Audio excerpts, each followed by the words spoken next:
e bem-vindos à quinta aula do mini curso de C do grupo PET Elétrica da UFPA. Hoje falaremos sobre funções. Funções são blocos do programa dos quais uma determinada atividade ocorre. A forma geral da função é a seguinte: temos um especificador do tipo, o nome da função, parâmetros e o corpo da função. O especificador ele determina o tipo de dado que a função deve retornar ao se usar um comando return. Se nenhum tipo for definido, o compilador entende que deve retornar um valor inteiro. A lista de parâmetros equivale a uma lista com nomes de variáveis e seus tipos, separados por vírgulas, os quais representam os argumentos de entrada que entram na função e que ela precisa para funcionar adequadamente. Uma função pode não ter parâmetros, ou seja, está apenas entre parênteses ou até mesmo com void, para quando não é necessário parâmetro. Mas mesmo assim é necessário os parênteses bem aqui. Já no corpo da função vai ter um código que será executado quando a gente chamar a função dentro do programa. Aqui nós temos um pequeno exemplo de como é a estrutura. Aqui na minha main eu tenho um código e aqui por fora eu criei uma função. Essa função eu chamei de quadrado e o tipo dela é inteiro, ou seja, o return aqui está retornando o valor que vai ser inteiro. E se vocês repararem, bem aqui, quando eu peço para printar, no caso eu declaro um número que vai ser inteiro, uma variável chamada número que vai ser inteira. Eu peço para o usuário digitar um valor, eu aloco esse valor nessa variável, no endereço dessa variável número e eu coloco na tela o número e o quadrado desse número. E para fazer isso, eu criei uma função para realizar o quadrado de qualquer número que o meu usuário pedir. No caso, esse primeiro número está relacionado com esse porcentagem D aqui, e o segundo porcentagem D aqui é esse valor aqui, sendo que esse valor vai ser esse return x aqui, só que depois de aplicar esse parâmetro número nessa função aqui. Vai ficar um pouquinho mais claro quando vermos esse exemplo funcionando. Como vocês podem ver aqui, apenas coloquei uma biblioteca local aqui para poder usar as acentuações. E o programa é basicamente o mesmo. Então, se eu executar aqui, me pede um valor, 5, e eu tenho 5 e 5 ao quadrado. Simples. Se eu quisesse, eu poderia simplesmente pegar um número qualquer e colocar aqui direto, já que o que vem aqui é um parâmetro qualquer que vai, no caso, vai assumir o valor dessa variável x aqui. Então, se eu, por exemplo, printar o quadrado de 16, vou obter, no caso, eu vou digitar qualquer valor, mas eu vou obter 256 aqui. Indo para o próximo exemplo. Aqui, né, eu vou calcular a área de um quadrado. Primeiro eu vou mostrar para vocês como funciona. Nesse programa aqui eu pego o tamanho da diagonal de um quadrado, por exemplo, vamos dizer que é 1. Então a área desse quadrado é 0,5. Por quê?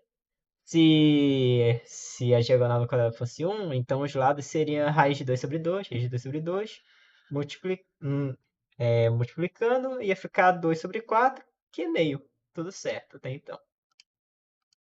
Bem, para conseguir fazer esse programa, utilizei o locale para poder usar acentuação. Declarei um float para diagonal e para área. Printf. Scanf para pegar o valor da diagonal que vai ser fornecido pelo usuário. E aqui realizei o cálculo. Eu atribuí a essa variável área o valor dessa variável aqui. No caso, isso daqui eu estou chamando a função e o valor que isso daqui está representando é basicamente esse return aqui. Sempre que eu coloco um return, é esse valor que essa função vai estar, de certa forma, representando se ela for inteira ou float. Nesse caso aqui, vocês podem ver que eu declarei como float. E também eu declarei aqui em cima exatamente a mesma função. Porque dependendo do compilador, é importante que a função seja declarada antes da main. Mas eu não preciso repetir todo o código que eu escrevi dela. Só de eu declarar aqui já é o suficiente para o programa entender. Então, continuando. Aqui, na função, eu declaro um parâmetro float, x-diagonal, que está diretamente relacionado com um parâmetro que eu estou enviando para ele, a diagonal. Então, esse parâmetro x-diagonal, além disso, dentro da própria função, declarei lado e área real. No caso, eu primeiro calculo, né, o lado do quadrado. E para fazer esse cálculo, eu utilizei uma função poll. Essa função poll é uma função que vem desta biblioteca aqui, math.h. Serve basicamente para fazer potência. No caso, eu estou pegando 2 elevado a 0,5. Ou seja, 2 elevado a meio, que é basicamente raiz de 2. Assim, eu divido, né, a diagonal por raiz de 2. Assim eu encontro o lado. E sabendo o lado, eu basicamente faço o lado ao quadrado. Então, poll, entre parênteses, lado, vírgula, 2. Então, eu tenho o lado ao quadrado e eu tenho a área do quadrado que tem a diagonal que o usuário forneceu. Então, eu retorno esse valor aqui que eu encontrei para a área real. Retornando esse valor, é esse valor que isso daqui vai assumir. Assim, esse valor é alocado na variável área e eu printei o valor dentro da variável área. Agora, para o próximo exemplo, utilizei novamente as bibliotecas Studio Locale, declarei aqui na frente uma função que eu usei. Aqui é um programa bem mais simples. Pergunto, dentre essas séries, qual é a série preferida do usuário. Digamos que seja The Walking Dead. Qual a série favorita The Walking Dead? Um programazinho bem simples. Utilizei aqui o printf para perguntar para o usuário. Um do while. Porque, por exemplo, mas nesse caso aqui é uma funcionalidade que eu não mostrei. Por exemplo, digamos que eu digitasse um número diferente.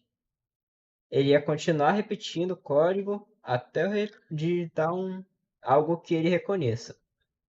Isso daí é mais para um cuidado para que o usuário não digite algo fora daqui e aí tenha um resultado indesejável. No caso, eu queria que ele digitasse 1, 2 ou 3. Enquanto ele não digitar 1, 2 ou 3, ele vai repetir aqui, continuando pedindo um número que esteja dentro das opções. Eu poderia colocar aqui no final um texto caso o usuário digitasse o número errado também. Mas então, voltando aqui, esse do while é apenas para que o código continue rodando enquanto o usuário não escolher um desses números aqui. E o scanf é onde eu estou pedindo o número da série. E aqui, dentro desse switch que vimos na aula passada, temos o case 1 para Casa de Papel, case 2 para The Witcher e case 3 para The Walking Dead. E essas são basicamente, em vez de eu colocar todo o printf, basta que eu peça a função aqui. No caso, as funções são essas aqui. Vamos lá, só deixa eu apagar isso aqui, que não faz parte. A função Witcher, função dash e função Casa de Papel. Basicamente, o que eu queria mostrar aqui é que vocês podem não digitar o tipo. Nesse caso, ele vai ser considerado como se fosse inteiro. Mas não está retornando nada e não precisa retornar nada. Sempre que eu chamar a função witcher, ele vai ler todo o código que tem aqui dela e vai repetir. Isso é bom para quando a gente tem algum texto grande que provavelmente vai, se necessário, aparecer outras vezes. E como essas funções não retornam nada, é interessante que a gente coloque como void elas. Que aí ocupa menos espaço na memória e o void serve exatamente para isso. Void é o tipo de função void, é uma função que não retorna nada. No caso, né, a gente não está interessado em retornar nada, só quer que seja executado o printf, que está dentro da função. Então posso colocar como void todas elas. Void, void, e a função vai continuar funcionando normalmente. Aqui, se eu colocar The Walking Dead de novo, sua série favorita é The Walking Dead. Mas, como vocês repararam aqui embaixo, apareceu alguns avisos. Por isso que é bom declarar as funções logo aqui no início do código. Então, basta para declarar ela aqui, basta colocar colocar dessa seguinte maneira. Assim, ó. Mas com ponto e vírgula aqui no final. Que eu só estou declarando ela, mas não estou colocando como é que ela vai funcionar exatamente. Agora, se eu executar, não tem mais aviso, tudo funcionando normal. Se eu colocar The Witcher aqui, sua série favorita é The Witcher. E essa é basicamente a utilização do tipo void. Quando a gente não quer que a função retorne nada para a gente, é interessante usar a função void. E agora, um outro exemplo, já um pouquinho mais de como declarar a função. Primeiro, deixa eu compilar para vocês aqui. Ó, vou informar 3 números. E eu peguei eu criei um vetor aqui e criei um vetor dobrando os valores do vetor inicial. Como é que eu fiz esse código? A int main, dentro dela, declarei as variáveis vetor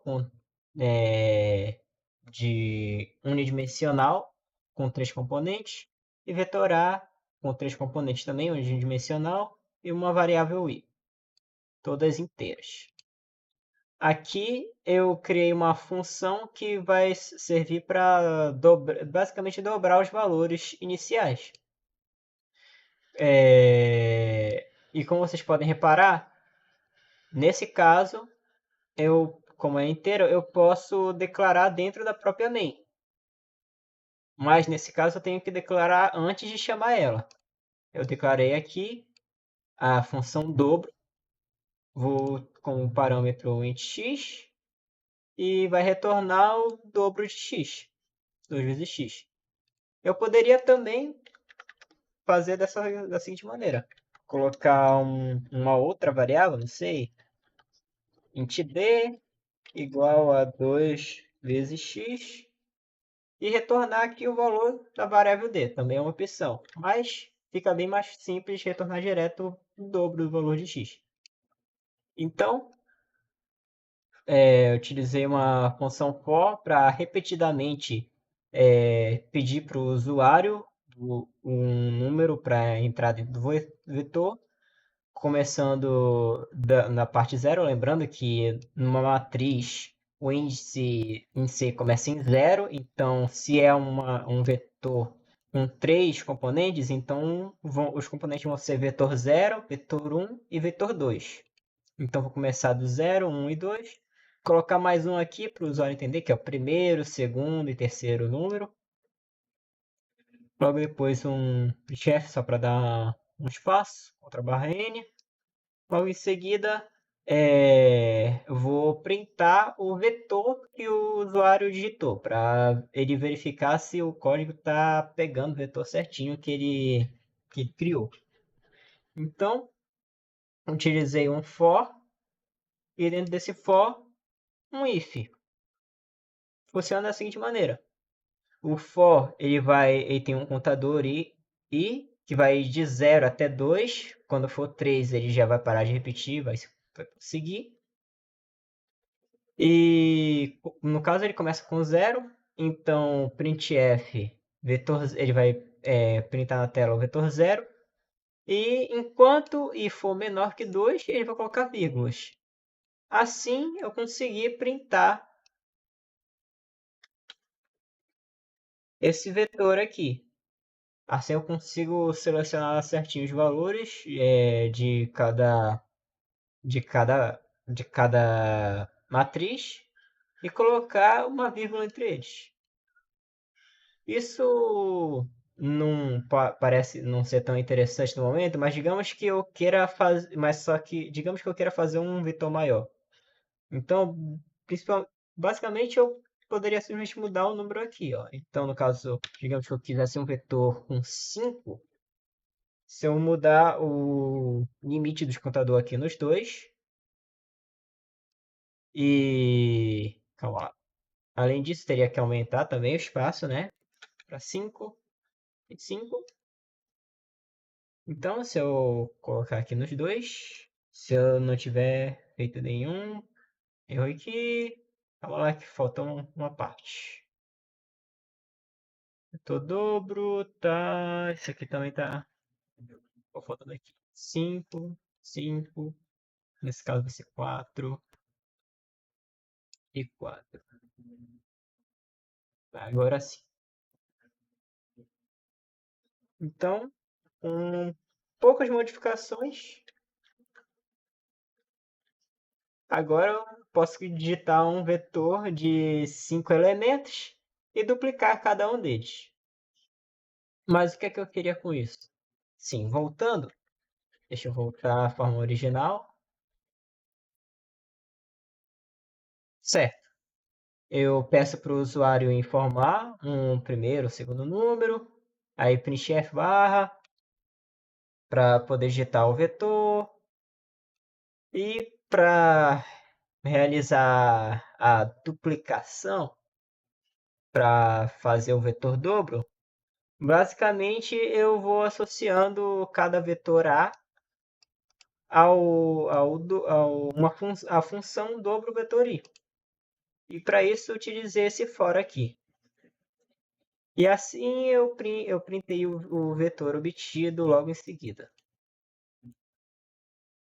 E por último, um último exemplo.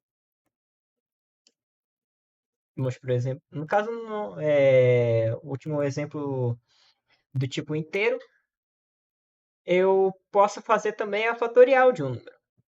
Como vocês podem ver aqui no início, eu declarei o inteiro fatorial. E dentro da main, eu declarei duas variáveis, número e a. Deixei em português para poder usar os acentos.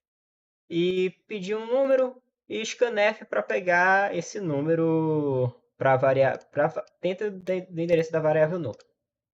Então, utilizei a variável a para pegar a fatorial desse número. Em vez de fazer essa curva, eu poderia direto colocar aqui, ó, por exemplo. Aí eu não preciso mais do a. Mas, já que já está assim, vamos deixar assim. E aí eu peço para ele, no caso, o fatorial do número. Fica mais fácil se eu mostrar para vocês aqui. Se eu digitar o número 5, o fatorial de 5 é 120. Aqui vocês podem ver fatorial de porcentagem D, já que varia o número que o usuário vai mandar e varia também o fatorial. Então, aí em ordem, eu peço o número, que é a variável que o usuário está me mandando, e A, que é o valor do fatorial desse número. E para alcançar o fatorial desse número, eu fiz na forma de uma função, que assim, se eu precisar do fatorial de algum outro número no meio da função, é muito mais fácil, é só pegar fatorial e colocar número, no caso, uma variável aqui, ou direto o número que eu quero fatorial também. E aí, isso aqui vai representar o valor fatorial do que está aqui dentro. Mas para alcançar esse resultado, eu declarei aqui logo no início essa, essa função fatorial, que eu chamei de fatorial, ela vai ser inteira, e vai utilizar um parâmetro x, que tem que ser declarado int x aqui, que é inteiro também. Lembrando, correspondendo com a variável que eu estou entregando para ele. O número é inteiro e eu estou utilizando o parâmetro inteiro x. Lembrando que esse x aqui vai assumir o mesmo valor desse número aqui que está sendo mandado como parâmetro.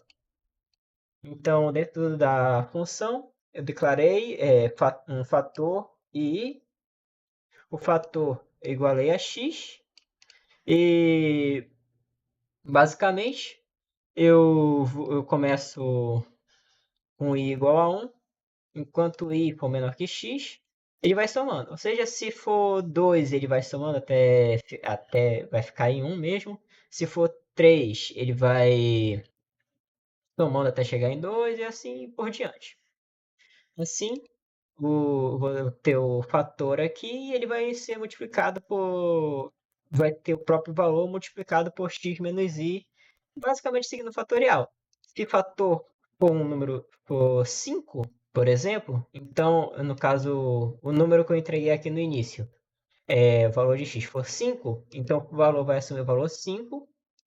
Então aqui vai ter 5 igual a 5 vezes, como o x no momento é igual a 5 e o i vai começar no 1, então x menos 1, no caso vai ser 5 menos 1, 4, aí vai ser 5 vezes 4, 20, aí esse valor vai para o fator aqui. Aí, de novo, vai repetir, aí vou ter 20 vezes 3, e vai 2, 1, mas ele para antes de chegar no zero, devido a essa condição aqui, já que o i nunca vai ser igual ao x, já que o x era o valor inicial 5 e ele continua sendo 5 e o i não chega no 5, né? Já que ele para antes de chegar ao valor igual a x.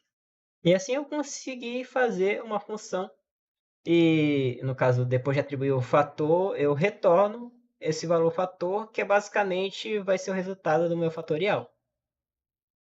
E assim dá para realizar diversas funções. Isso é apenas um exemplo de uma função que, no caso, a gente não tem aqui e a gente pode criar. É muito parecido com como as bibliotecas funcionam. Só que, por exemplo, essa função, a função poll 2,5. Muito provavelmente isso daqui, lembrando que isso daqui vem quando a gente inclui a biblioteca math.h, muito provavelmente ela funciona como uma função aqui que foi criada, só que ela já foi, como posso dizer, catalogada dentro dessa biblioteca. E por isso que é interessante criar funções, porque muitas vezes tem operações que são às vezes complexas, que a gente vai precisar repetir elas durante o código, então em vez de ficar repetindo toda vez toda aquela mesma estrutura, basta criar uma função e chamar ela durante a função com parâmetros diferentes. Mas agora vamos para um exemplo usando char. utilizamos muitos valores inteiros. Vamos usar um exemplo usando char agora. Primeiro, deixa eu salvar. Aqui. Aqui eu vou basicamente transformar dentro de uma cadeia de caracteres um caractere específico em outro. Aqui na minha main, eu estou declarando uma cadeia de caracteres, como a gente viu anteriormente. Pedir para o usuário digitar uma cadeia de caracteres, scanf, porcentagem S, não é porcentagem C, porcentagem S, já que uma cadeia de caracteres é uma string, e cadeia para chamar essa cadeia de caracteres que eu utilizei aqui. Aqui eu estou chamando a função que eu declarei aqui no início. Aqui ela só está declarada, mas a função mesmo está bem aqui embaixo. Lembrando, nesse caso aqui, fora da main. E aqui tenho 4 parâmetros, separados por 3 parâmetros, perdão, separados por vírgula. E nesse caso, os parâmetros são cadeia, que é o que eu acabei de pedir para o usuário escrever, A e cifrão. E logo em seguida eu coloco no usuário como vai ficar a cadeia de caracteres depois da transformação. Como é a transformação? Void transform. Vocês viram aqui, eu chamei o transform e utilizei esses 3. E dentro do transform, eu declarei 3 variáveis. No caso, todas elas são char. Char cadeia, no caso tem que ser o mesmo tipo. Ela é uma string com espaço para 100 componentes. Então, string 100, char character 1, char character 2, porque é apenas um caractere aqui. Assim, uma dessas funções estão sendo declaradas e associadas com o valor que está sendo mandado aqui quando eu chamo a função novamente. No caso, character 1 com A e o character 2 com o cifrão. Lembrando que como a gente está querendo caractere, então está entre aspas simples. Se fosse uma cadeia de caracteres, teria que ser uma aspas duplas, por exemplo. Eu vou mostrar logo depois que eu mostrar o código funcionando. Aí, aqui, dentro da função, eu declarei um x. Esse x ele vai de 0 até 99. E, basicamente, ele vai passar por essa string. E, lembrando, vai de 0 a 99 porque a string vai de 0 a 99. Ela vai passar basicamente por cada uma dos componentes da string. Enquanto a string não for igual ao character, ele não vai executar esse comando. Ele só vai executar esse comando para trocar de caractere quando esse componente específico da string for igual a esse character aqui. Então, quando isso acontecer, ele vai trocar esse componente específico. Então, se eu executar aqui, ó, amanhecer. Lembrando que o caractere que eu coloquei aqui foi A. Se vocês repararem aqui em cima. Opa. Se eu escrever. Aí amanhecer ficou com cifrão no lugar do A. Exatamente como eu queria. Infelizmente esqueci de tirar as assinações aqui. Mas se eu quisesse deixar as assinações era só colocar a locale.h e colocar set locale em português. Tá voltando? Como vocês puderam ver, quando eu coloquei aqui amanhecer, a letra A foram trocadas pelo cifrão, exatamente como eu gostaria.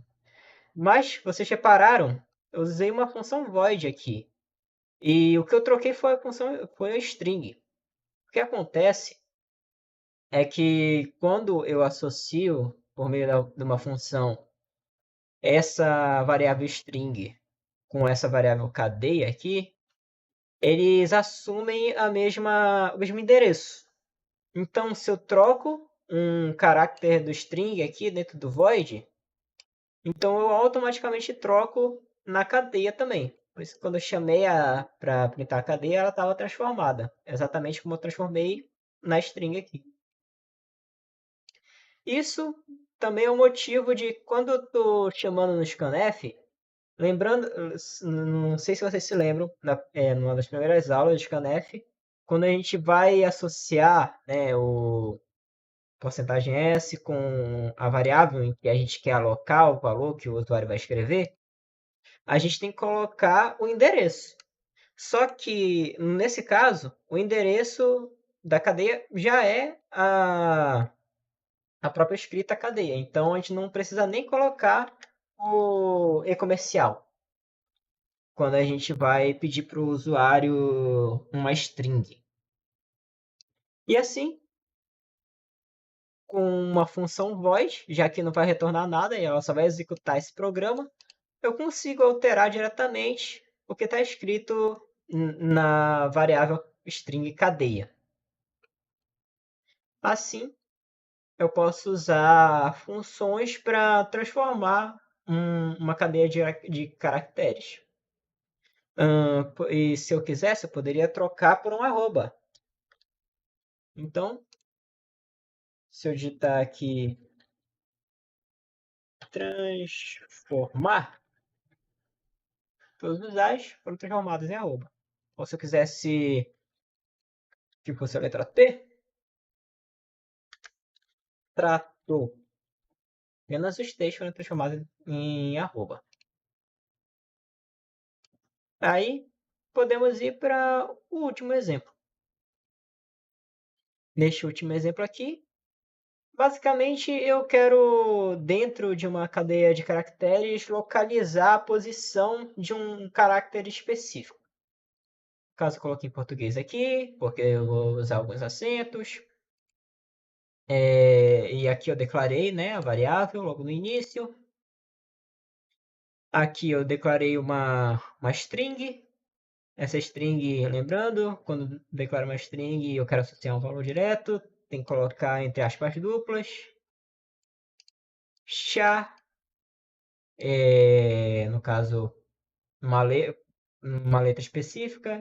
Aqui dentro do sol vou poder armazenar um char específico, um caráter específico, int x igual a 0. Aí eu pedi para o usuário escolher uma letra minúscula. Pedi para o usuário escrever e estou recolhendo com porcentagem C, porque é um caractere, e alocando na variável letra. Como não é uma string, eu tenho que usar o e-comercial. X, eu estou alocando esse valor aqui, posição alfa letra. Eu já vou mostrar como é essa função aqui que eu criei. E esse if aqui é só no caso de o usuário acabar digitando uma letra que não está dentre essas aqui escolhidas. Assim, como é que funciona a função? Assim, e logo em seguida tem um printf para saber qual foi a letra que o usuário escolheu e em que posição do vetor essa letra está. No caso, nesse vetor aqui do alfabeto. Se eu colocar, aí então aqui vem a função posição char, que está assumindo basicamente esse valor aqui, alfa, que eu declarei aqui no início. Char letter, que está assumindo basicamente o valor da letra que o usuário está mandando. E aqui dentro, declarei um HY e um W como um contador. E dentro do for, usei esse W como contador, somando W++, de 1 em 1, até ele assumir o valor 26. E então, funciona assim.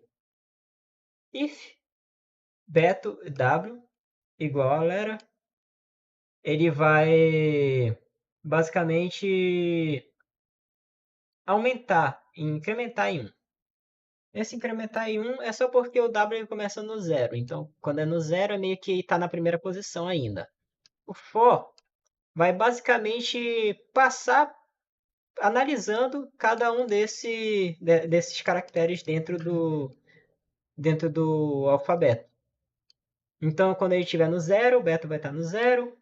1, 2, 3, 4. Aí, no momento em que for igual, no caso, digamos que eu escrevo a letra Z. Aí a letra Z está na posição vetor 26. Então, o que aconteceu? Ele passou do zero até chegar na posição do Z, que no caso aqui é no alfa 25.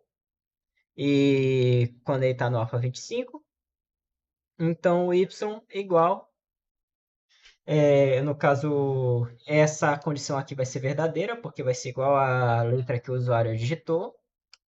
Então o Y vai assumir o valor de W, que é 25 mais 1, 26, aí está na posição 26. Basicamente isso. E essa foi basicamente a aula de funções. Elas permitem muita flexibilidade e também facilitam muito durante códigos muito longos, em que a gente precisa realizar uma determinada função ou lista de funções e não precisa repetir elas toda vez, só criar uma função com todas elas juntas e chamar ela quando necessário, colocando os parâmetros que a gente quer. Espero que tenham gostado da aula. Muito obrigado e nos vemos na próxima.